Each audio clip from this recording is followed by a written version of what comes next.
স্বাগততে junior চিকিৎসকদের বিক্ষোভ, ডেকোরেটরের গাড়ি আটকে চলে বিক্ষোভ। অবস্থান মঞ্চ থেকে খোলা হয় ফ্যান আর লাইট, না জানিয়েই ফ্যান লাইট খোলার অভিযোগ। ডেকোরেটরের গাড়ির সামনে বসে চলে বিক্ষোভ।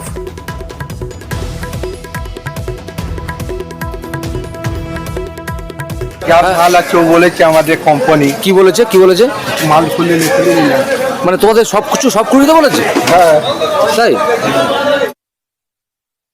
আমাদের ওনারা কোনো জবাব দিচ্ছেন না যে কেন খুলে নিয়ে যাচ্ছেন। ফুল পেমেন্ট আছে, সবকিছু ক্লিয়ার আছে, তার সত্ত্বেও তো জবাব না পাওয়া অবধি আমরাও জিনিসপত্র নিয়ে যেতে দেবো। জবাব নেই মানে কোনো রকম চাপ হয়তো আছে, তারা কোনো উত্তর দিচ্ছে না। এখানে আছি, মালপত্র থাকবে এখানে। লাইট আর ফ্যানের খোলার ব্যাপারটা বেসিক্যালি আমাদের যে লাইট আর ফ্যানের যে দায়িত্বটা আমাদের যে আরডিএ মেম্বার দেখে, লজিস্টিক্স যিনি দেখেন, উনিও জানেন না কি হচ্ছে, আমরাও জানি না। সে অন্ধকার হোক, পাখা ছাড়া হোক, আমাকে মোমবাতি জ্বালিয়ে বসতে হয়, আমি বসে থাকি।